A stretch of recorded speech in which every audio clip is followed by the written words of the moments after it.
Avec Sylvia Digard le samedi, mais pas seulement, on parle d'architecture et de design dans Télématin, et là il s'agit d'une designer.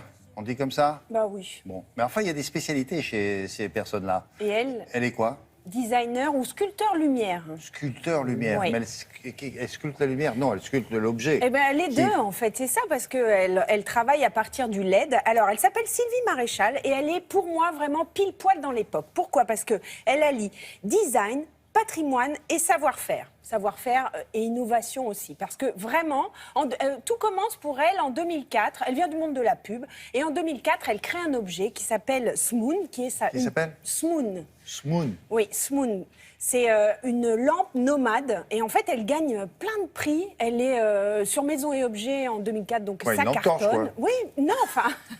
Oui, mais torche Quoi? stylisée. Quand vous Bah, verrez... une lampe torche, c'est quand, ça, quand non? vous, quand Non, vous mais verrez... non, Oui, on peut la oui, non, déplacer. mais c'est vrai, on peut la déplacer. Nomade. Pas Bah, que torche. pour aller dans la cave. Une lampe. Ben, Mais les lampes torches, vous vous en servez qu'à la cave, vous? Bah, qu'à la cave. Non, mais une lampe torche, pour moi, c'est quelque chose de nomade. Vous vous baladez avec ça. C'est à la vrai, poche, ça ouais. peut, mais en fait, ça n'a pas la forme d'une lampe torche telle qu'on l'a dans notre inconscient collectif. D'accord. Donc, quand je disais qu'elle allie patrimoine et innovation, c'est parce qu'elle se dit aussi qu'en France, on regorge de trésors stylistiques. On est quand même le pays des arts décoratifs. Oui. Donc, le pays des grands lustres dans les grands châteaux. Oui. Et elle décide de les restructurer, de les déstructurer, d'en faire des objets poétiques. Vous voyez, les chandeliers comme ça, ce qu'on voit, elle, en fait, elle les met pas tous ensemble. Elle les met à différentes hauteurs. Et surtout, elle va chercher des matériaux, quand je parlais aussi de savoir-faire, les appliques, elles sont en porcelaine. Ou quand je parlais innovation, les appliques sont en carbone.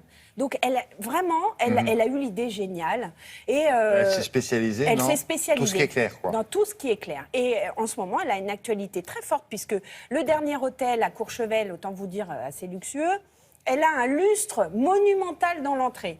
Le restaurant de la famille Rostand, pareil, elle a un lustre très imposant dans le restaurant. Donc, maintenant, les chefs, les grands, les décorateurs viennent la chercher aussi pour fabriquer. D'accord. Des modèles uniques, donc. Des modèles uniques. Mais vous verrez dans le reportage, elle a d'autres envies.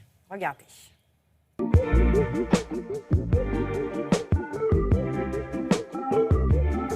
Nous créons des lustres donc sur mesure avec des pièces qui sont fabriquées essentiellement à base d'artisanat français, essentiellement aussi à base de porcelaine de Limoges.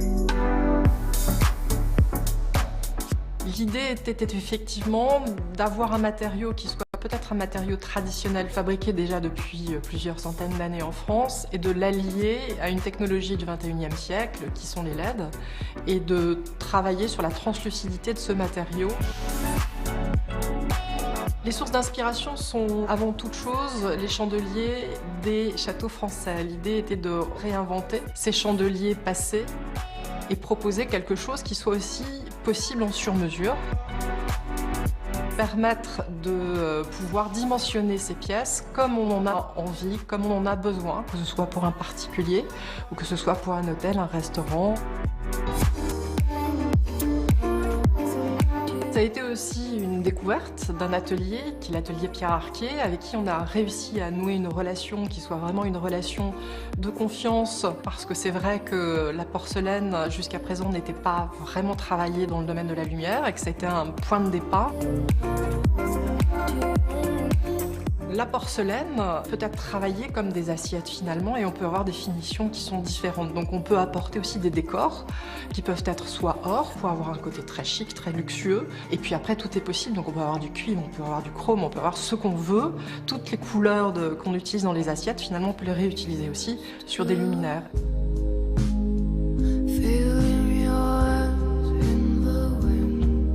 Mon rêve, c'est de continuer cette histoire de lustre, parce que justement, grâce à notre technologie un peu particulière, nos câbles très fins, nos LED, ça nous permet de pouvoir imaginer n'importe quoi. Les pièces restent toujours très légères. On dépasse rarement les 150 kg ou les 200 kg, donc ça permet de pouvoir les installer partout, les faire de plus en plus grandes, de plus en plus majestueuses. Mais mon deuxième rêve aussi, c'est de pouvoir proposer ce sur-mesure à tout le monde et faire en sorte que chacun, chez soi, va pouvoir avoir son petit lustre fait sur mesure, proposer aux gens finalement la possibilité d'avoir un lustre qui ne sera qu'à eux et que chez eux. qu'elle va faire d'autre? Eh bien, en fait, elle veut toucher le grand public. Elle veut, parce que pour l'instant, effectivement, elle a une clientèle qui est plutôt du sur-mesure, avec un certain prix. Et puis, dans les grands Des hôtels, produits les assez chers, restaurants. finalement, en gros, oui, quoi. et donc D'accord. elle veut amener ça pour le grand public. Je Et trouve donc, que c'est super. faire un peu d'industriel, quoi. Oui, entre les deux, Les quoi. œufs, ouais. Voilà, un peu plus facile à réaliser, donc un peu moins cher.